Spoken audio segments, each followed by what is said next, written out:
Good evening, everyone, and welcome to another episode of Project Sanity. Before I begin, I just want to say thank you to Anoa Changa, the venerable Anoa Changa, the dubiously named Anoa Changa, the lovely Anoa Changa, for filling in for me last week. Last week was my birthday, my 26th birthday. I know I'm getting old, but I still got that fresh face. Still can't grow a beard.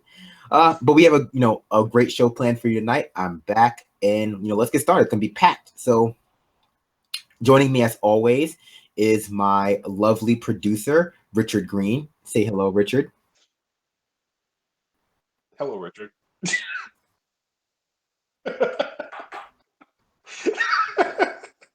Hey, folks, thank you for joining us tonight. Unlike my co-host here, I can actually grow a beard, funny enough, and I'm younger than he is.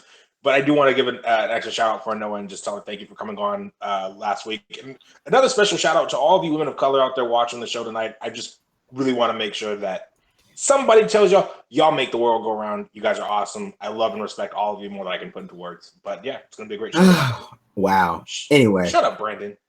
Don't no one like you. Why did you come back? Let's jump. That's why I ask myself every time. Anyway. But I'm like a boomerang. I always come back. But boomerang. No, okay, I was gonna make a bad joke. Let's jump right into it. So it's been a busy week since we last met. Since I last talked to you, it's been 2 weeks. But let's stick to the most important part. On Saturday, the 25th, was 25th, right? Mm-hmm. The DNC elected their new chairperson, and in a 235-200 election, Tom Perez, the ex-Secretary of Labor under President Obama, was made the new chairperson of the DNC. And the second place went to Keith Ellison, who was appointed deputy chair of the DNC, a position that actual position. It's fake. It's just really obscure. It's not really obscure. Like if you go to the DNC leadership list, it's Tom Perez, vice chair, executive, something or other. Literally nowhere was Keith Ellison's name. It's a complete optics move, just like naming Bernie Sanders director of outreach. It's obscure. It's so obscure. It's so obscure it didn't exist. It's so obscure it didn't exist. Let's just call it what it is.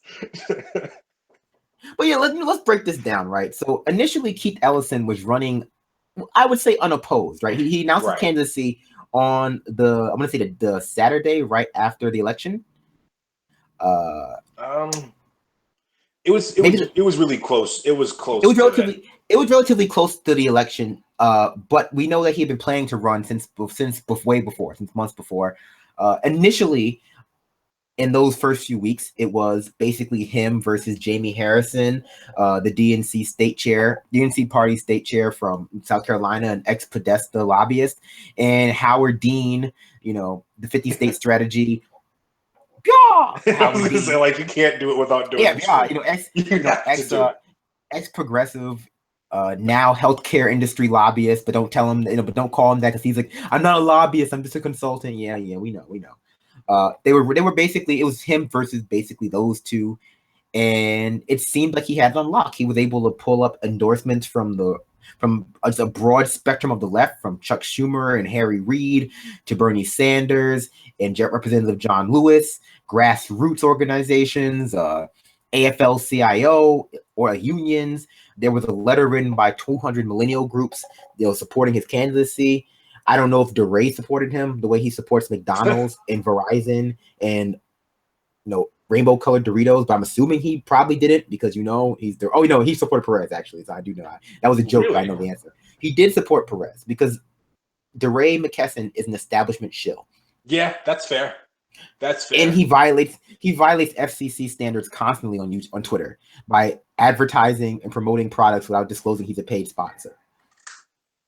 Well, I'm assuming he's violating FCC regulations. Yeah, he's violating them. Like you have to. You have to tag it. I'm assuming that he's actually being paid to make these advertisements. He's not just doing it because he really loves brands. But to be fair, that would be a much more problematic, motive.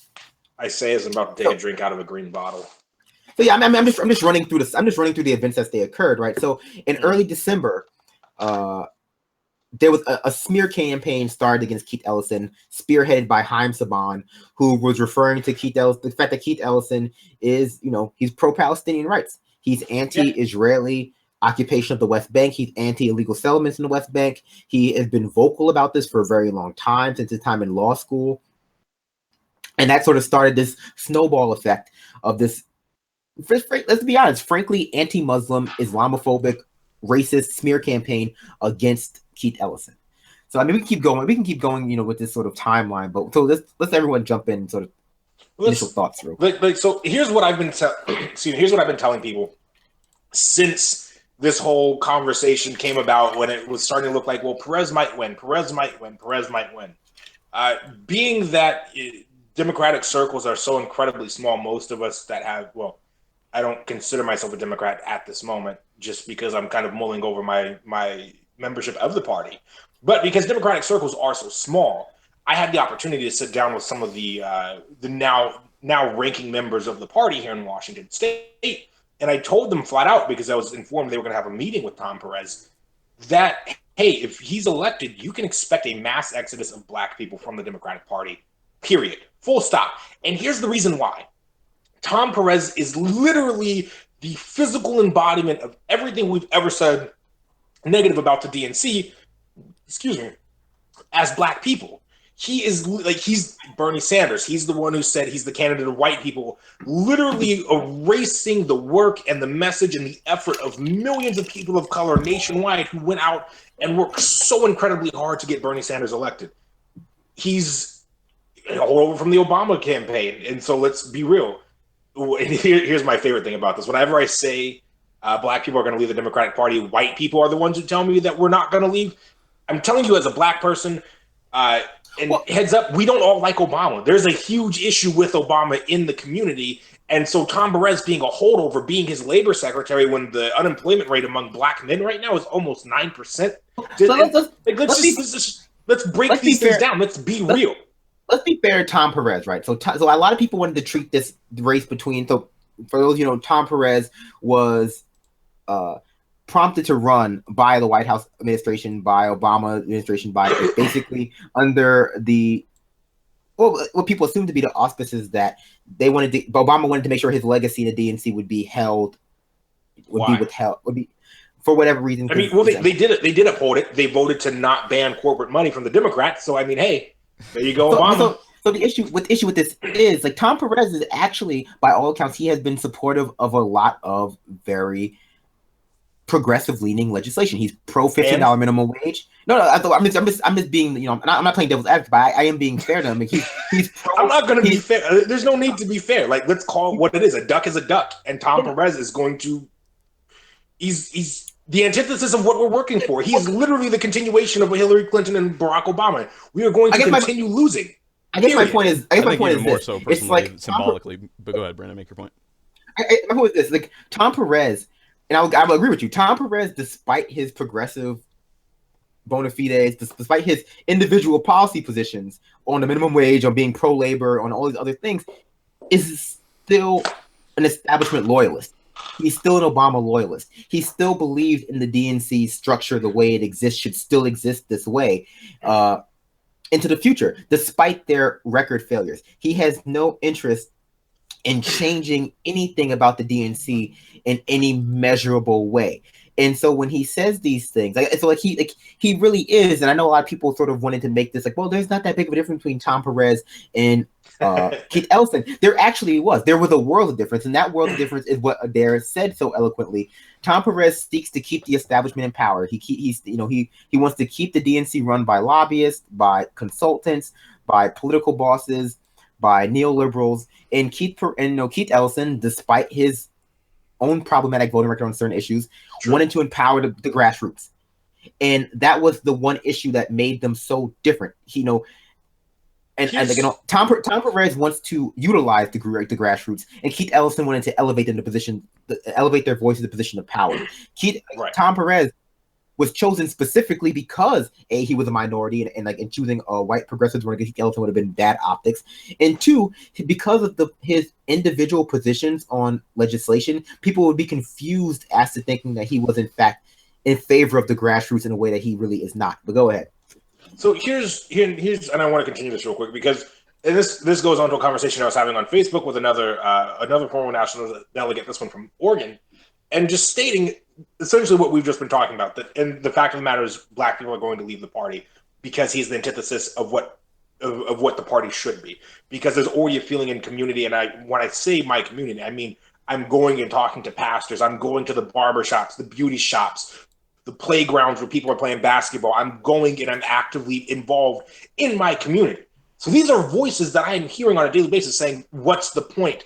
They don't care about us. And Tom Perez embodies that idea, especially for people of color and especially for black people who are the most captive voting base there is, because the other party is just blatantly racist. Saying all of this, there's got to be something that changes. I mean, this whole DNC thing that's gone on, Keith Ellison, regardless of some of his own problematic issues, and by that I mean voting record, I don't mean his support of Palestinian rights, because you can be anti-Israel occupation, you can be anti whatever you want to call it, and not be anti-Semitic, right? Like that's allowed, that's a thing. But you're going to start seeing folks in mass exodus because it's business as usual. At least Keith Ellison, at least somebody we can say, hey, he has these real progressive ideas. We are going to elevate the grassroots. Like, I can't go to my neighborhood and I can't sell this. I can't go back home. I can't go back to a place where people don't expect to make it past 21, where there's no such thing as true political power, because guess what? The DNC doesn't care. The DNC folks will not go there. You know where the DNC goes to talk to old people? The country club, senior centers.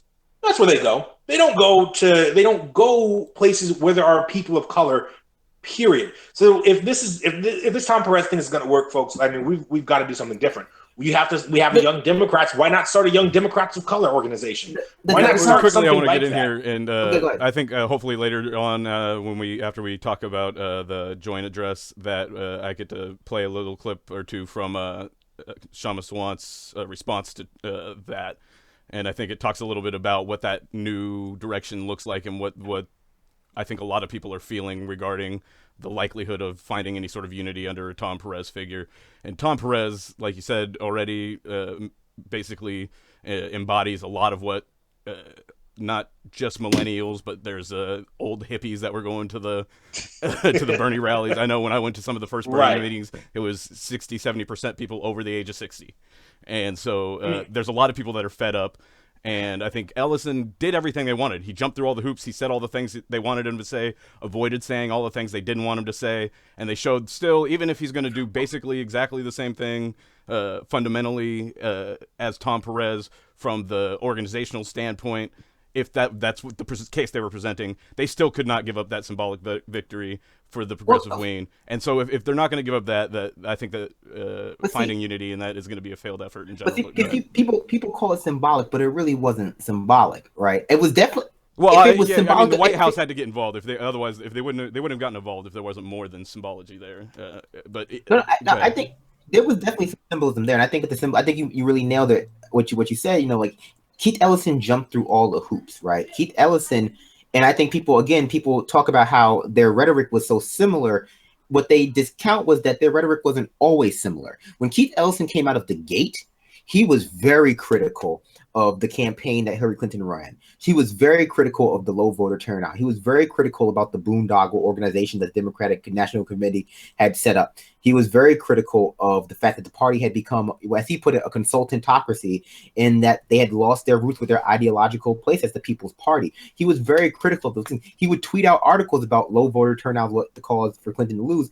And by the time Tom Perez joined on December 15th, he had modulated his language. He had moved towards the establishment. And the reason why, and this is really interesting about this race, this is what I found to be most interesting, where the Bernie-Hillary Clinton race, although this is not a direct analog, was legislated both publicly, litigated both publicly and privately, and decided both publicly and privately, insofar that, we had super delegates and we had your everyday average voter voting for who they wanted to be the candidate.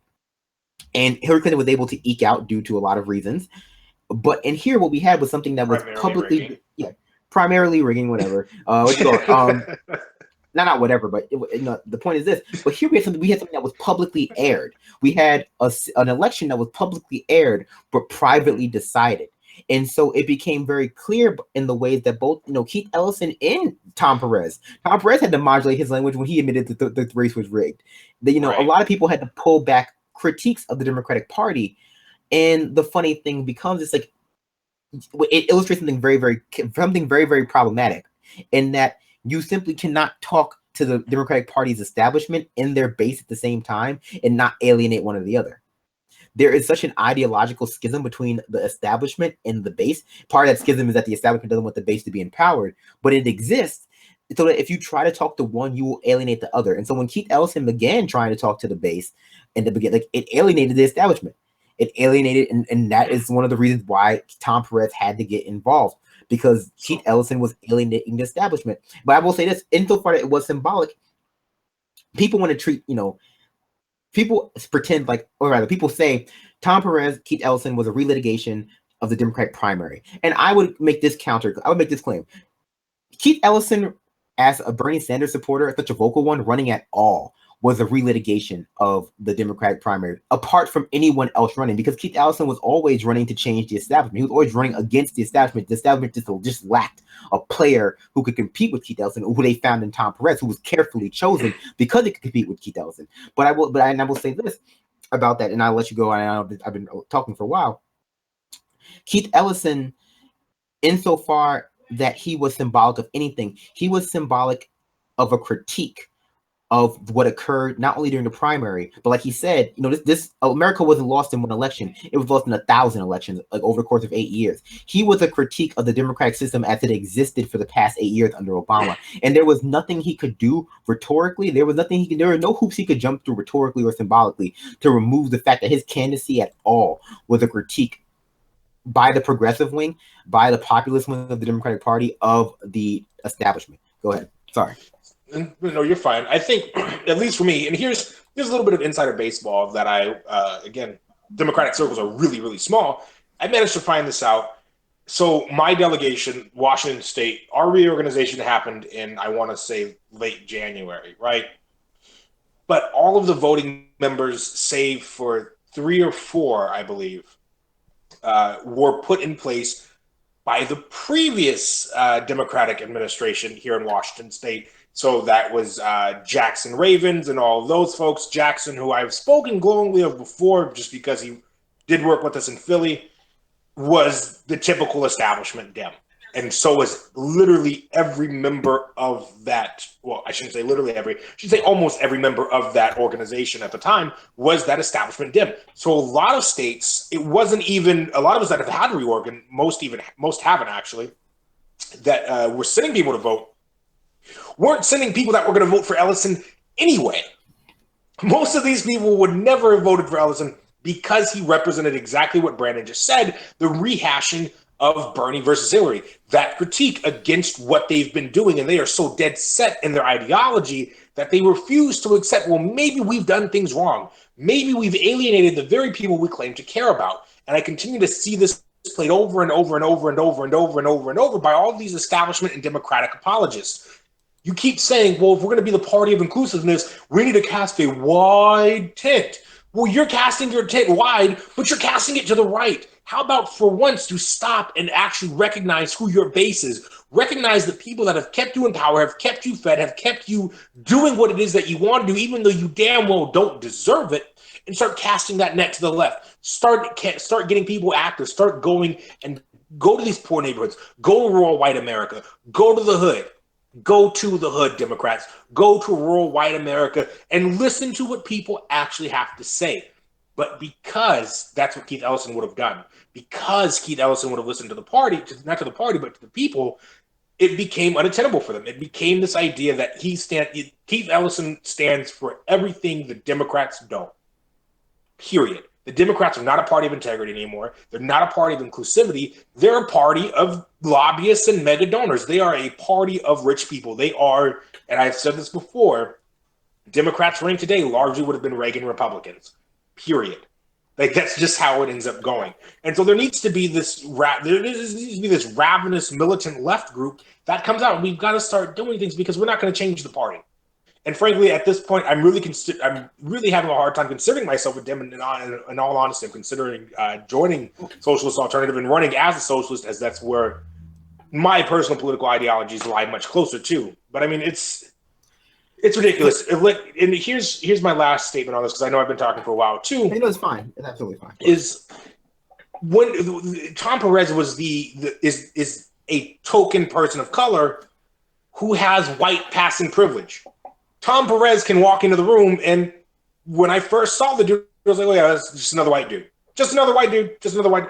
Like, he has that level of privilege, and that's something that's major in our communities. If you have white passing privilege, you get away with a lot of stuff the rest of us don't. And for the Democrats to elect a black Muslim man to lead the party would have been seen as much too radical, and would have really upset a lot of donors, to be quite honest with you. Because let's be real, a lot of you liberal Democrats out there, you're fairly racist. You may not do it intentionally, but it's internalized, and it's a thing. And so we saw that represented in this race. I'm imagining that speech or whatever that Hillary Clinton was giving at that private donor, where she was interrupted with the sign from Ash. Yeah, to bring them to heel. That group of people would be very off-put, I imagine, by a black Muslim leader of the DNC. Oh yeah, and that's who the vote was for. Those people, not us. So this comes down this is Adair makes such a wide number of good points, and one of them I want to talk about is that the lessons we learned from this DNC race, and it's this notion that the Democratic Party, and maybe our policy in general, but I would only focus on them right now. They value civility over all else. But part of that civility is respectability, and in some ways, it's incredibly hard if you belong to a certain type of identity, or rather, you belong to a certain group, or if you are symbolic of certain things, to ever be civil with them. If you do, it's this idea of respectability politics, but in this, in the sense of, but in terms of civility and politeness.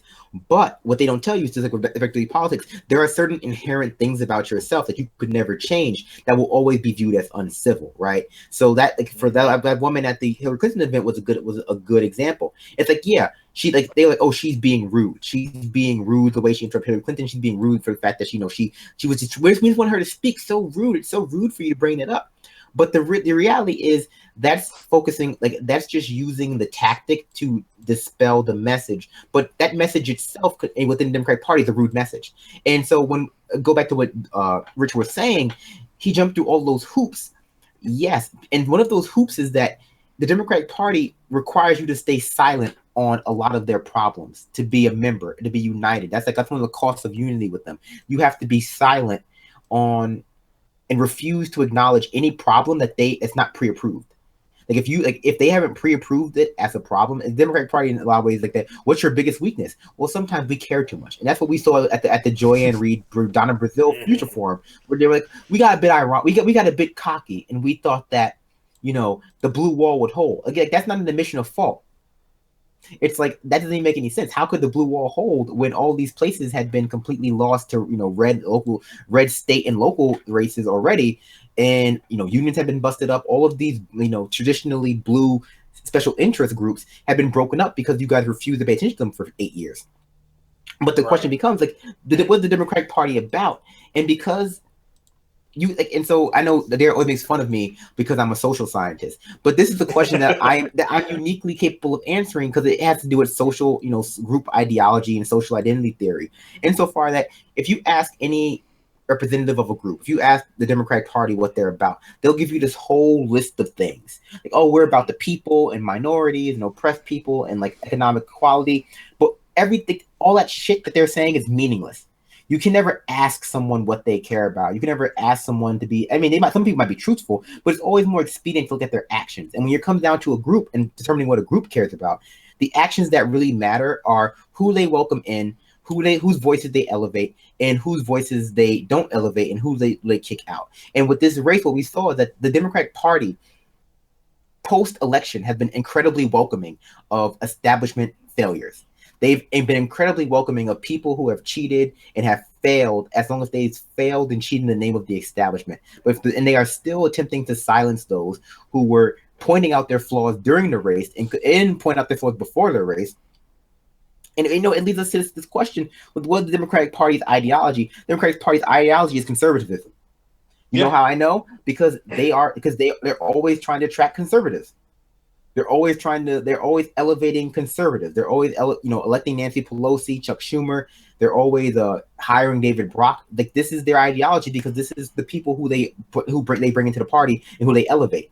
They're not above. And I mean, if you should take one thing from the Tom Perez election, they're not above using grassroots. And I've received a bunch of fundraising emails from the Democratic Party recently about how the grassroots needs to pitch in and kick in. And if you would just give $1, you could become a factivist, and all these other BS, bastardizations of the term grassroots. Mm-hmm. And it's like Tom Perez just wants to utilize the grassroots. He wants to use them. They want some of that $27 Bernie money, but they don't want to have to give up what Bernie gave up to get that money. Right. But they don't want to give. They want both. And I make fun of you, Brandon, not just because you're a social scientist. I think social scientists are valuable. I just make fun of you because you're you. I don't like. Thank you. That's so sweet. Should we? But I want to give you the last word on that, because I do want to get to the state of not the State of the Union, but the joint session of Congress speech, because there's some things that were said, some actions that were taken that really don't sit well with me at all. Just to close out the DNC thing, and then you can introduce the joint session speech, because I'm more interested in the aftermath than I am in the actual speech itself. So this to close, people pretend so. There's two camps on this, right? There are people who say that Ellison winning wouldn't have been that big of a deal. He wouldn't have been able to really do anything because of the large infrastructure of the Democratic Party. And there are people who out there were saying, no, it would have been a game changer. And I fall somewhere in the middle, right? So would it have been entirely symbolic? No, because as we saw, if nothing else, he could have made sure the grassroots voices were elevated, and it would have been the first of many battles. But he would have been the first. He could have made sure that what happened after 2008 and OFA being disbanded didn't happen again, and that itself would have been. Had Keith Ellison been DNC chair in 2008, we would still have OFA. They wouldn't have lost these thousands of seats. Obama's army wouldn't have gone scattered to the four winds because the DNC didn't see the value in empowering the grassroots. And so far, it would have been symbolic. It would have been a welcoming message. It would have been a welcoming message to progressives. It would have been an expansion of the population of the party to say that, progressives are welcome. Not only welcome within the grassroots, not only welcome within the base and within, the donors, they're welcome in positions of leadership. And that would have been a very, very positive message. It would have been a very positive step forward. And I don't want to crap too hard on Tom Perez, because to be honest, had Tom Perez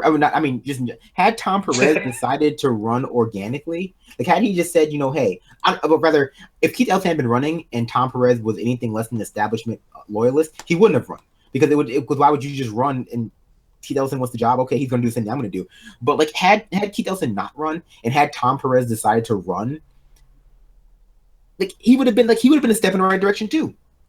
But what makes them so different is that Tom Perez is an establishment loyalist who wants to keep the status quo in terms of power structure the same, and Keith Ellison is in fact a populist. And populism gets a lot of undue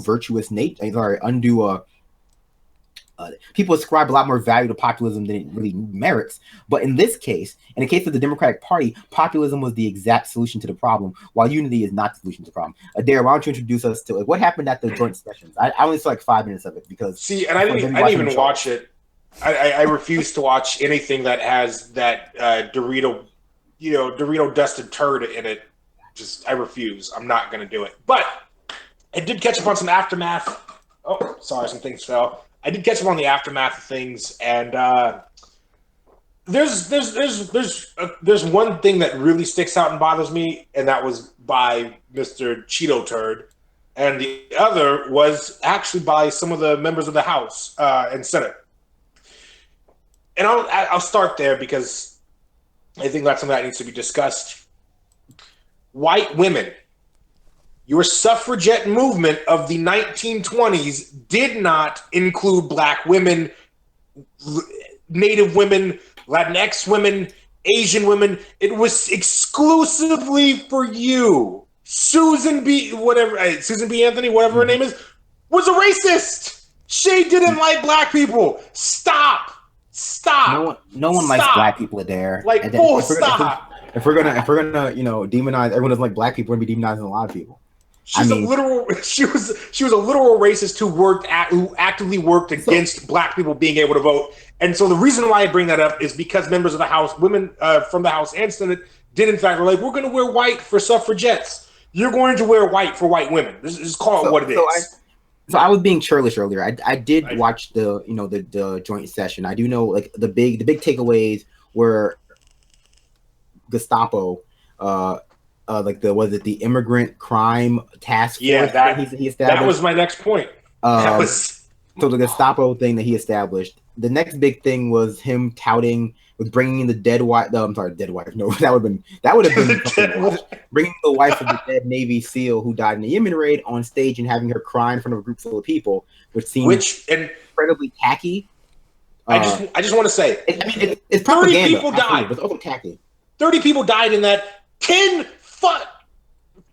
doggone kids were murdered in that. 10 children. Not a single word. Not a single word. That's what makes it propaganda. That's what makes it wartime propaganda. What you did, okay, so it was tacky. Like you don't have a woman, someone who just lost someone, anyone really, woman, man, child, a dog. Like you don't tout them out in front of the world and say, look at this person who's grieving. That's a really bad thing to do. But what it is it's propaganda. What you're doing is you're humanizing, you're over humanizing. Actually, honestly, it's symbolic illogical fallacy because you're over humanizing one person in that group who died, and like by bringing that wife there, like the person who you want to be overvalued, and by doing that, you're obscuring the lives and the humanity of everyone else who dies. Because just by nature of the structure of the event, the symbolism, like that person who died, that woman's husband who died,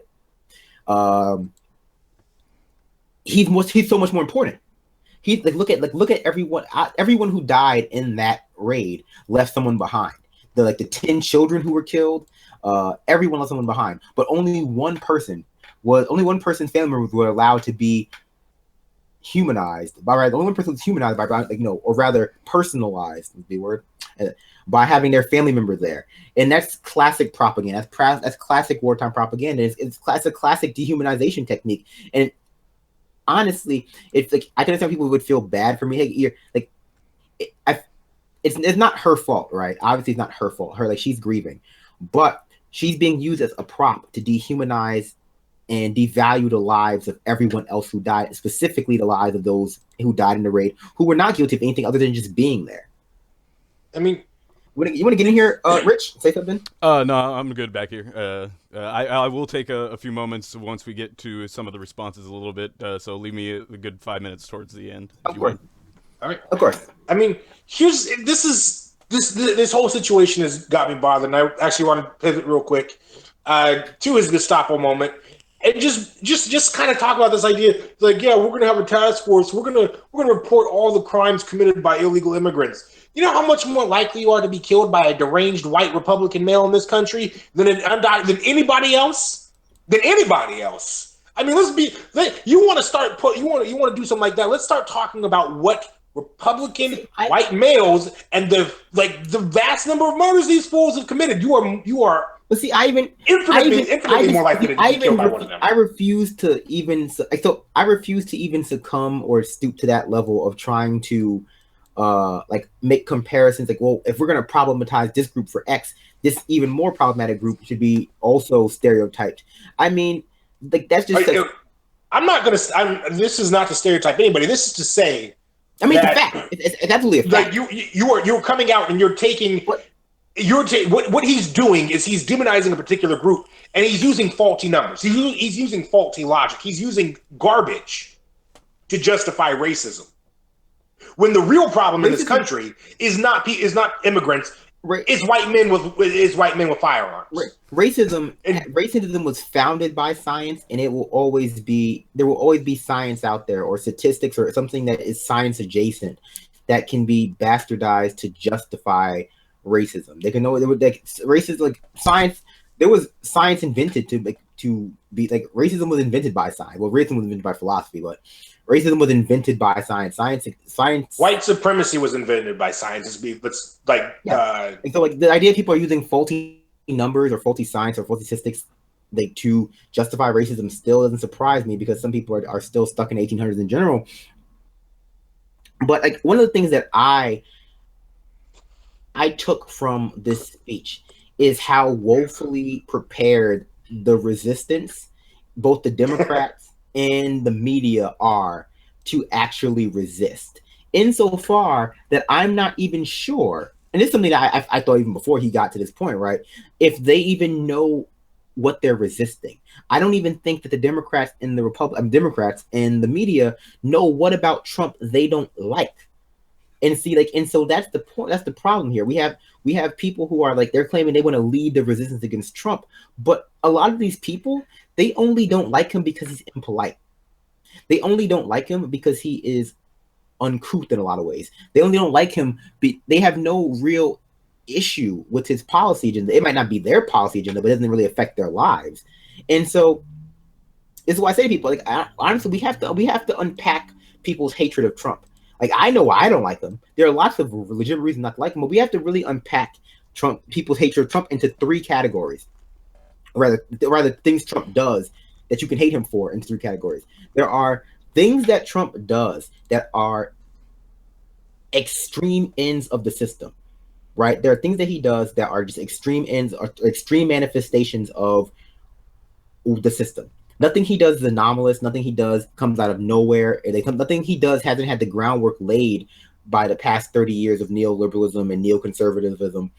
Then there are things that he does that are totally in line with the system, right? There are things that he does that are just like the next logical step, where we would always have been after Obama, right? There are things that he does that are just simply business as usual. And so you have those three things where it's business as usual, next logical step, and extreme end of the spectrum that people just can't seem to understand. And I would, of course, include his personality, his temperament, and his childishness are that it fall into that extreme category. But there's not enough reason to dislike him, because all it means that if he modulates that behavior, like we've seen with the media, it's like Trump finally became president with this speech. It's like his speech was vapid. Problematic as all get out, but yeah, he read it well. He read it well. I'll give him that. Compared to his other. That's the problem with our pundit class, right? That's the problem with our pundit class, with our media class, with our political scientist class. They treat this like it's a game where points to be won, and they look at the symbolism and the optics of things, but they don't so they're more focused with how he introduced the Gestapo, not that he introduced the Gestapo. Exactly. And it's just like, and so for people who are outside of that bubble, whose lives are actively affected by this, the fact that he, regardless of whether he introduced the Gestapo politely or impolitely, they don't care, because the idea of a Gestapo itself is impolite. And this is where I say the civility of the media, or rather the media's over focus on politeness and civility, is going to get people killed. Because it has gotten people killed. They will it continues to get people killed. Yeah, they will go along with anything as long as it's introduced nicely. Let me put it let me say this, and because we're talking about the media. The media reported on the Fraternal Order of Police when they gave their wish list to the Trump campaign before the election happened, and one of the things they wanted, one of the restrictions they wanted lifted, was racial profiling. Jeff Sessions, as Attorney General, has said, you know what, we're not going to look into civil rights abuses by local cops. You guys go ahead and kill all the people of color that you want to. And the media doesn't care. The media is like, oh yeah, well, we're going to talk about it as this abstract thing, and it's going to lose some political points, or it's going to be used as political ammunition against them. When in reality, people are being killed because of these things, and that is just the reality of the situation. That's absolutely true. But then there's this other aspect of it, right, where everyone who is not Trump, or or specifically his evil cabinet, like everyone who's just like people who aren't Trump or Gorka or Kellyanne Conway or DeVos or Bannon, everyone who's not Trump, even if they are supporting Trump's message, either rhetorically or with their votes in Congress, and they are given this sort of like, well, the IC is just doing their job. Like, no, they're not. Like, oh, well, they are, right? But the ICE, they supported Trump before he became president. They love this stuff.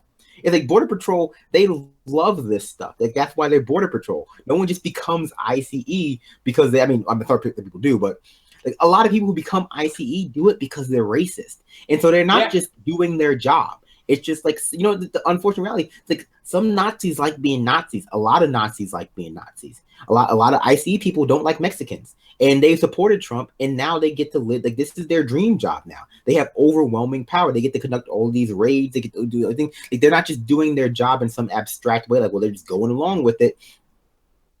Like this is not Hitler's Nazi Germany, really. This is entirely different. What it is the ICE supported the candidate because that candidate's goals were most in line with their own goals. Same with the Fraternal Order of Police Officers. Same with the Border Patrol. Trump was supported by them before he became president. And that's because they wanted this to occur. And so they shouldn't get off with this whole, well, they're just doing their job and you got to feel bad for them that they got family to feed. It's like, no, this is what they wanted. And of course, the even worse aspect of this is that people who go against Trump, even rhetorically, have been completely absolved of all their sins. Whether it be John McCain, who's wanted to go to war with every country ever that had brown people in it. But I just saw George W. Bush on Ellen today. He was on Ellen today, and he was dancing with Ellen DeGeneres. George W. Bush is a war criminal. Yep. And so many people have fallen to this narrative that as long as you're not Trump and you said at least one mean thing about him, forget doing anything. You just said one mean thing about him or being disappointed about, Russia or whatever, then you're the resistance now. Right. Even Bernie came to this. And I'll let you go through that. Where he was like, "Oh, I never called Bush." Like, he tweeted out this. Bernie Sanders tweeted this out a while ago. Bush was just a regular conservative. He wasn't a pathological liar like Donald Trump. Like, Bush lied us into 2 wars. It's just like, if that's not pathological, I don't know what is. And here's and again, we go back to why do people hate Trump? Why do people dislike Trump? And my big test of people is like, hey, if you think Trump is a worse president than George W. Bush, you don't know what you're talking about. It's just like, if you think Donald Trump is a worse president than George W. Bush, you only care about his rhetoric or the fact that he said some vaguely sexist, incredibly rapey things about white women. It's like, and that's why you care. It's like, because George W. Bush is a way worse president than Donald Trump. Like, Donald Trump, as far as I know, he did inherit 7 drone programs. So I don't know. Like, I feel like if you can't hold Obama to the fact that he escalated those, you definitely can't hold Trump to the fact that he escalated those things. I would say this. I think he's not a war criminal yet. He hasn't started any wars yet. That's it exactly. George W. Bush was his all the menacing he did was to other countries. So people in America don't give a shit. Like, this is, people in America are so, like, as a country, we are so egotistical, so goddamn narcissistic. We don't care who's being bombed somewhere else. Those are the brown people across the ocean. We don't care about them. It doesn't affect me. Why do I need to care? They care about Donald Trump. They call Donald Trump a worse president because he's a worse domestic president, whereas George W. was considered a worse foreign policy president. I think they're both absolutely terrible, frankly. So what they're worried about, and we talked about this pre-show, is that Donald Trump, like, white people in America are now experiencing what black people have always lived with, which is terror. We are living, like, as an ethnic group, we have, and same with Native American folks, ever since white people first came to this country and decided to colonize it, we have lived with undying, unyielding terror 24/7. You go to bed scared, you wake up scared, and now white people don't know what to do with themselves because for the first time in the history of this nation, the everyday average white person feels attacked, feels like they might be the next one to get in trouble. Well, and you see all this BS rhetoric coming out now. Well, first they came from so-and-so, and we said no. Where were you in 2000? Where were you in 2004? Where were you forever with this garbage BS resistance nonsense that you're continuing to spout now, but you don't actually do a damn thing about it? I'm not that hard on it, but I will say this. I saw the perfect tweet about this. Someone wrote, some a-hole wrote an article about President Obama and how now we live in a world where people are forced to consider democracy. And the greatest thing about Obama was that people were able to just live their life because they had confidence in him, and they didn't have to focus on what he was doing because they trusted him. And now people are forced, because of who's in charge, to pay attention to the state in a way that, and that's a problem, right? And So I agree that he's right, but he's also incredibly stupid and wrong. And what he's right about that people, especially people who are not necessarily victims of oppression in a intersectional way, they may be, they tend to be insulated either because of their wealth or their race. They were ignoring the state, whether that be state violence, what the state was doing abroad. They were just like, under Obama, people were allowed to, like, white people, for lack of a better term, were allowed to ignore the state. And now, it's not even for lack of a better term, it's a fact.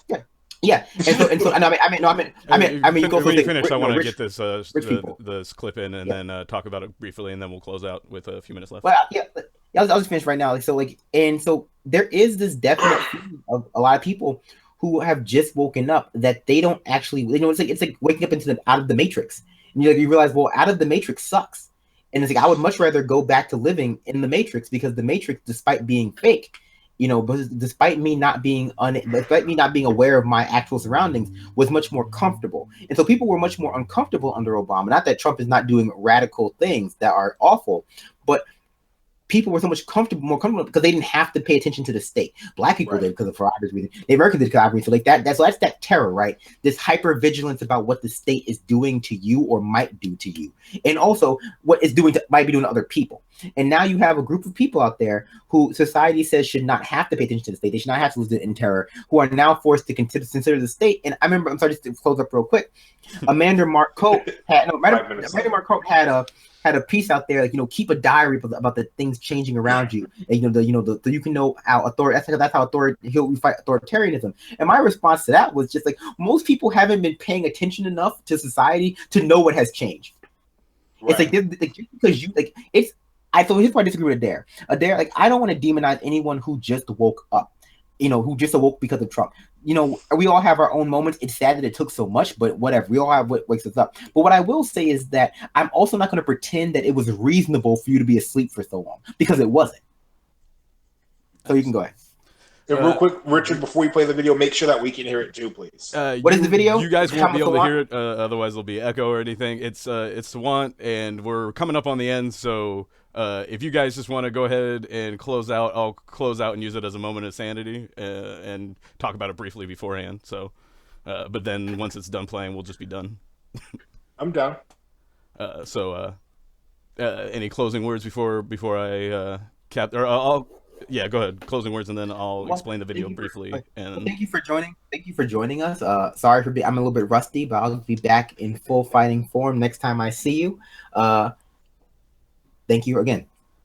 I appreciate everyone watching the show tonight. Please get a hold of me on Twitter. Send me, things you'd like to see in the show. Send me content. Send me things that you guys are hearing that we haven't talked about. Feel free to strike up a conversation. I promise you, I'm not a Twitter bully. That's that dude right there. All right. I just want to thank everybody for watching. Please like, share, subscribe.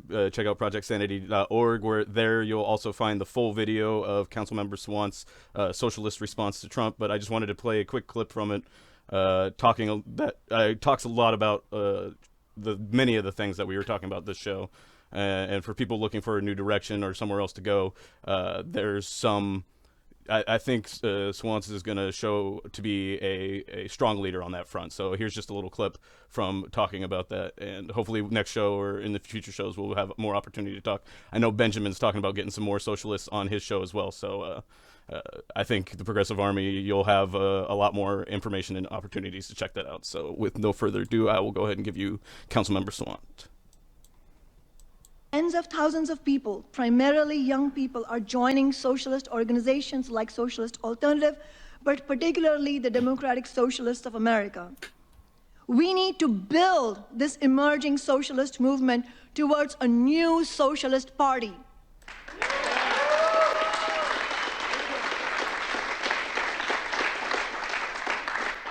It is very clear there is a space for such a force of 50,000 members to develop rapidly. Such a new left party can be a forerunner to a mass workers' party at a later stage. This new left party will need to work alongside the larger number of anti-corporate workers and youth who are still looking towards progressive Democrats in their fight against the corporate establishment. We need to work together. But if democratic activists do not succeed in fundamentally transforming the Democratic Party, and I do not believe that they will succeed in that mission, they should draw all the necessary conclusions and leave the Democratic Party and work to build a new mass party.